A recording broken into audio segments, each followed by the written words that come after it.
Yeza, nipo na DJ moja ma DJ wa kike ambao wanafanya vizuri sana kwenye industry ya singeli. Wanakuitaga nani tena vile? Naitwa DJ Tanzanite. Tanzanite. Tanzanite, gharama yako wewe kwa mwezi huwa ina cost bei gani?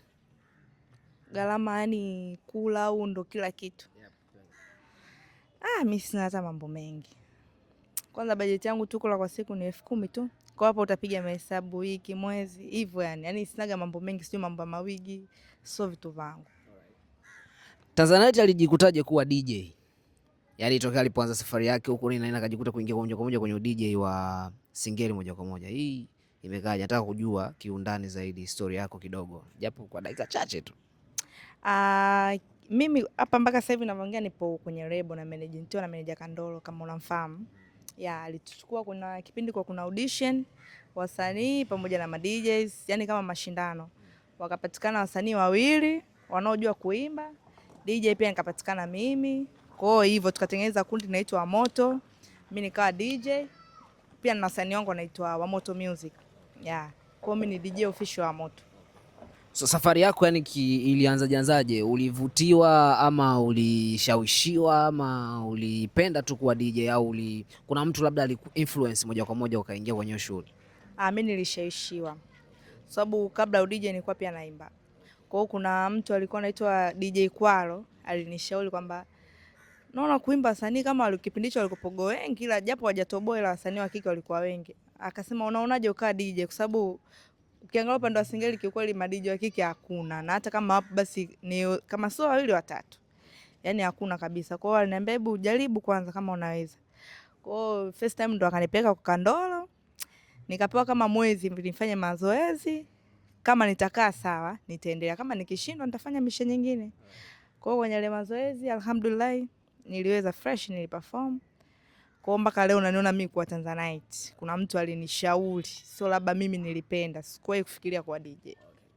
Labda wazo lako kwa upande wa familia lilipokelewaje? Mama, baba, nini, ndugu, walipokeaje wazo lako sana? Bwana unaingia kwenye DJ na ukizingatia singeli ni moja ya muziki inaaminika muziki wa wauni tu. Yaani sio kwamba ni muziki kwamba unafagiliwa sana kivile na wazazi. So wewe ilikuwaje wazazi mpaka ukaweza kuwashawishi kuwa DJ? Mimi safari yangu toka nipo mdogo kiukweli mimi napenda sana muziki. Hata mama anajua. So mimi nimeishi sana na mama. Baba nimeishi naye, lakini si unajua mama ndo mtu ambaye anajua malezi yako unakuaje. Kwa hiyo mama alikuwa anapenda sana kitu ambacho nakifanya, nilikuwa napenda sana kuimba muziki. Kwa hiyo alikuwa anapenda toka mdogo. Kwa hiyo nilipokuja kumaliza shule nikamwambia mimi naimba. Kiukweli alifurahi na anapenda yani. Hata baba alipokuja kujua hakuwahi kusema sijui kipingamizi chochote, kwa sababu sisi watu ni wa Kristo. Hatuna ile mambo ya dini sana. Kwa kama Mungu nimekuja kuingia kwenye game mwaka wa kwanza, mwaka wa pili nimekuja kupata safari ya kwenda nje. Yaani hicho ndo kidogo kilikuja kuwashtua. Kumbe uko serious mwanangu. Kwa hiyo ndio hivyo ikabidi wazidi kunipambania, sababu nienda Ufaransa moja kwa moja. Na dili la kwenda Ufaransa ilikuwaje kwanza? Yaani tuhadisia hapo. Maana DJ wengi singeli sasa tunasikia international inafanya vizuri by the way. Na kule wazungu wanafurahiwa sana na lile vibe moja kwa moja. Yaani watu wana enjoy ule muziki wetu kule kwa namna moja ama nyingine. Safari ilikuwaje mpaka yani ukatokea kutoboa tendo la kwenda nje moja kwa moja? Nakumbuka baada ya kundi letu kukamilika ila Moto Music, tulikuwa tunapata sana show. Kwa kuna kipindi tulipata show kule wapi maeneo ya Upanga kule. Kule mara nyingi sana ni party za wazungu yani. So tofauti na Manzese huko wapi. Kwa hiyo tulibahatika kupata show, tulikuwa na manager yetu. Kwa hiyo tukaperform pale. Baada ya show kuisha, kuna unajua wawekezaji nini walipenda tulivyoperform. Kuna manager huwa ni mtu wa nje pia, ila alikuja kuangalia tamasha pale. Akasema kiukweli mimi nimewaelewa. Cha kwanza mko tofauti. Ni wadada, alafu pia ni msichana, pia ni DJ.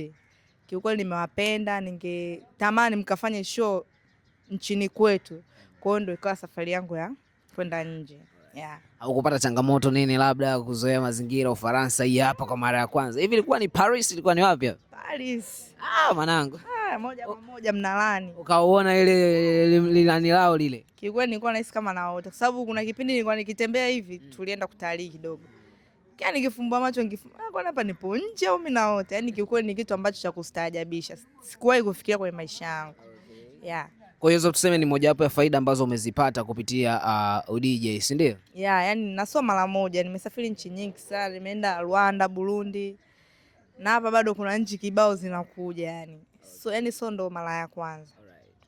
Mziki wa Singeli unaaminika kuwa mziki wa wahuni, right? Wewe una handle vipi watu ukisikia watu wanakujaji kama vile na wewe ni muhuni na wewe umetokea kwenye familia ya Kikristo, wewe unawezaje kuhandle vipi haya mambo? Kwenye upande wa uhuni, sio kila mtu anayefanya Singeli basi ni muhuni, kwa sababu ukiangalia mziki 90% wa Singeli pia umechange. Yani kutoka kwenye uhuni watu wamebadilisha, sababu zamani hakuna msanii ambaye alikuwa anasafiri sio kwenda nje, yani mpaka hata wanaamua kwenda Ulaya. Unajua mziki umeaminika na sasa hivi tuna vibali kama ambavyo wanafanya wasanii wengine. Kwa hiyo ni mziki ambao umebadilika kiukweli. Yani sasa hivi Singeli watu wanasikiza hadi watu wazima. Ni mziki ambao una mafunzo. Yani tuseme umebadilika 100% kubwa sana. Okay. Yeah.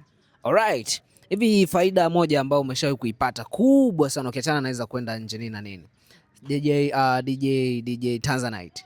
Umewahi kupata mahusiano kupitia DJ au ndo hivyo shemeji ya jambo? Yani nipate mahusiano kupitia kwenye kazi? Yeah.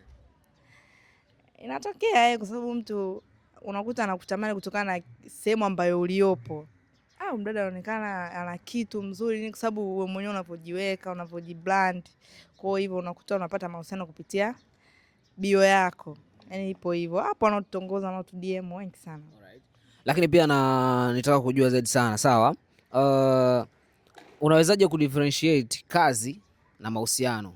Maana wengine wanasema ukiendekeza kazi sana mahusiano unaweza kuyapoteza. Ukiendekeza mahusiano sana kazi unaweza kuyapoteza. Wewe unawezaje kudifferentiate hapa? Cha kwanza kwenye mahusiano inatakiwa upate mtu ambaye anajua nini unakifanya kwenye maisha yako. So unapata tu mwanaume alafu mwisho wa siku unamdanganya sio mimi nafanya kazi gani? Inakuwa ile picha nzuri. Inabidi umwambie wewe sasa mimi nafanya kitu fulani, wewe umelizia kwa na mimi.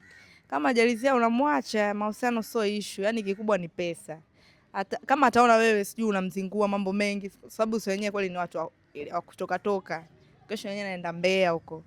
Mwanaume wako kumwambia sisi tunasafiri kama na roho ndogo hawezi kukubali. Kwa hiyo ndio hivyo, inabidi akubaliane na hali. Kama kaamua kwa na mimi, anipende na kazi yangu. Alright, ndio. Hivi kwa sasa hivi upo single, si ndio? Hapana, nina mpenzi. Yupo? Yeah. Mtu wa jambo. Jambo ila ndio hivyo, hapendi kuwekwa public. Unajua watu wengi pende mambo yale. Hapendi. Señorita DJ Señorita anakujaje mdomoni? Anyway, Tanzanite. Mimi wangapi? So yani sio mtu wa kwanza kuniita jina Señorita. Unafanana? Kwa sababu Señorita amefahamika sana kivile. Nahisi. Okay. So mara moja. Huwa mnachati na Señorita? Hapana, mimi rafiki yangu ni sweet lady. Sweet lady. Yeah. Na wengine wakubwa vipi? Na wengine sina mazoea nao. Huwa mna chama chenu labda chama DJ wa kike nini, afu kuwa mnawasiliana yani kama vile wanaume walivyo, unaweza kukuta DJ Omi na DJ Zero wanashare nini na ma DJ wengine ujuzi, DJ Ali B na DJ wengine wanashare ule ujuzi, au wanawake ndio ile liwalo na liwe kama mnavyokuanga kila siku? Wanawake nao kwa pamoja nayo inakuwaga mtihani, kwa sababu mwanamke akishaona amefika level fulani ile kujifanya eti leo sijui Señorita na Tanzanite ni vitu viwili tofauti. Yaani anajiona kashamaliza. Yaani hivyo yani wanashajichukulia ni wanawake akishajiona mkubwa. Yaani hapendi kujishusha. Kwa hiyo anaona siwezi kuwa na mtu kama yule Tanzanite sijui nini. Kwa hiyo ni watu ambao tunachuki wanawake, tumeombiwa hivyo. Kwa hiyo utapambana, utaona mwenyewe utaposhona dakika za mwisho tunakuja kusaidiwa na kusapotiwa na wanaume kabisa. Sababu sisi wenyewe hatuna umoja, ndio maana wanawake hata kwenye game tuko wachache sana. Sababu hatuna ushirikiano, hatupendani hivyo. Lakini DJ gani mkubwa wa kike hapa Bongo unaongeaga naye, yani bumper to bumper mnatoka naye kwa wale wakubwa kina Señorita na wengine mkubwa zaidi sana ya wa kike? Wa kike. Mimi mshikaji wangu sana ni Sweet Lady kwa kweli. Namkubali sana sister, ananisupport vitu vingi. Naendaga ofisini kwake, yani ni mtu ambaye ananishauri. Yani yeye ni mtu ambaye nimemweka sana karibu. Ya, kwa sababu kuna watu wengine nishai kwa DM naona mute kimya. Na upande wa wanaume? Kwa wanaume mimi ma DJ wengi wa Singeli ni washikaji zangu, ila kwa upande wa Bongo Flava sio sana sababu sijabezi huko. DJ Tanzanite, sawa? DJ Tanzanite sasa hivi ana mtoto, si ndio? Yeah. Na binti. Binti kabisa. Yuko la kwanza. Tabia 2 ambazo hutaki binti yako aje akurithi. Wewe kama mama. Tabia 2, yani hizo tabia zake naona ndo ameshazilisi. Sasa inakuaje? Ana umri gani? Ana miaka 7. Ashaanza kurithi tayari. Mtoto anaimba balaa. Tumtarajie na yeye kwenye DJ au? Huyo msanii huyo. Maana hatari yule kwenye kuimba. Simuwezi. Yaani hivyo tu, yani sababu usanii sio labda ni makosa, ila inategemea tu wewe una uhendo vipi usanii wako. Yaani sio labda ndo kitu ambacho kiumalaya sio nini, hapana. Wewe mwenyewe jinsi unavyotaka kuishi ndo utakavyoishi. Yeah. Hizi kazi za usiku za Singeli sawa, na unawezaje kumanage wewe kama mama kukaa kwenye kazi muda mrefu alafu na mtoto, na ukizingatia kule kwenu unarudi sometimes labda umechaka, lakini pia unakunywa, si ndio? Sasa unawezaje kuendwa vile? Mimi mtoto siishi naye kwa kweli. Anaishi kwa baba au kwa mama? Yuko kwa mama. Kwa bibi yake. Kwa bibi yake, nikipata time naenda kuwaona mkavu, saba ndo useme usiku niende nyumbani hodi. Hapana, naenda na akili zangu timamu. Tabia 2 ambazo haupendi kabisa arithi kutoka kwako. Yaani ambazo mimi ninazo. Hizi kwamba hizi asirithi. Mimi kuzurura tu. Kuzurura. Sitaki azurule. Yaani mimi nazurura kiukweli, hapa penyewe mnabati sana kunikuta. Yaani mtu ambaye stuli sehemu moja kwa sababu bado najitafuta, kwa hiyo siwezi nikarelax. Tabia ambazo unataka kabisa ajivunie huko, utasema niko proud na yeye pale. Cheka na kila mtu. Kwa tabia fulani hivi, yani kujitambua hivyo, yani napenda awe nazo. Sababu mimi najitambua, kwa napenda naye mwanangu ajitambue. Kiasi gani ambacho DJ kiasi gani cha fedha ambacho DJ Tanzanite huwa unachaji kwa show? Kwa show moja mimi 500 tu, 500. Lugha ya kiuni 500. Ongea simple tu. Simple. Alright. So hiyo 500 unavyoipata hivyo kwa show inakidhi mahitaji yako kila kitu? Hakuna msaada wa kumhitaji baby hapo aje aingilie kati? Kiukweli unajua sasa hivi hela haina faida. Yaani haina thamani kabisa. Unaweza yani hiyo hela kabla hujaipata ushapiga mahesabu ya kila kitu na ikawa bado haitoshi. Kwani hivyo tunabidi ujibalance mwenyewe, ujue kabisa hii kina mahitaji yake, lakini hamna hela mtu ambaye analizika na hela. DJ Tanzanite, nataka niulize maswali mawili ya mwisho tu ambayo hata tutaenda nao titi for tati. Mwanaume mwenye pesa alafu mwanaume mwenye mapenzi, yupi unaondoka naye? Mwanaume mwenye pesa alafu mwanaume mwenye mapenzi. Cha kwanza hapo ni kujibu mwanaume mwenye mapenzi, kwa sababu mimi ni fighter. Mimi ukiniambia swala la pesa, mimi kwa sababu mwenyewe najua kutafuta hela. Kwa hiyo mimi nataka mwanaume mwenye mapenzi ya dhati. Pesa peleke huko. Alright. Tuachane na hilo. La pili ile hapa. Sawa? Sasa hivi tumekuwa tukiona battle kubwa sana kwenye kwenye muziki wa Singeli. Wewe naomba nitajie top list ama top 5 yako ya wasanii ambao hawa kwenye Singeli unawakubali kichwa kuuma. Na ngoma zake wanazichezaga sana. Malume. Kuna Tifa rafiki yangu hapo. Anaamsha balaa. Kuna nani hapa? Dogo wangu form 7 anakuja kasi kidogo. MCzo, yani na wasanii wangu, yani unaona huyo kabisa kiboko wake kasi stage. Alright. Kwa experience yako sasa, hawa wakubwa wa Singeli ambao tunawaona kwenye tasnia nzima, Dula Makabila na wengine, track zao zikiwa zinachezwa Uswahilini, sawa, zina hit, zinaamsha popo au mpaka zile za kwetu za kina Elisha na kina wengine huko, au vipi hiyo? Akina Dula kweli huko mtaani anatoboa huko chaka? Hamna kitu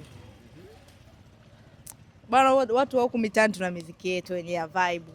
Unajua Dula ni mkubwa ndio, lakini muziki yake sio yani sio niseme vipi. Ana muziki yake lakini haibambi kama watoto wanavyoimba kina Malume sio nini.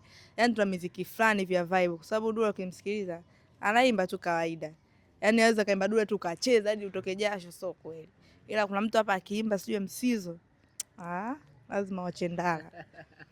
Kwa hiyo kipi unamshauri Dula Makabila ambaye tunaamini yeye ni mmoja artist best kwenye upande wa Singeli hapa Bongo?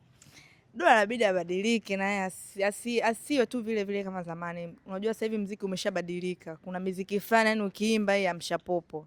Yani asibaki pale pale, yani aingie na kutoka. Kwa mimi namshauri aangalie muziki unaendaje. Hivyo yani abadilike. Okay. Last time aliachia track yake mpya hapa imefanya vizuri vipi kitaani? Donda hiyo. Kitaani vipi hapo? Itapenya? Ile kaamsha. Mvulia kofia kabisa. Ile noma.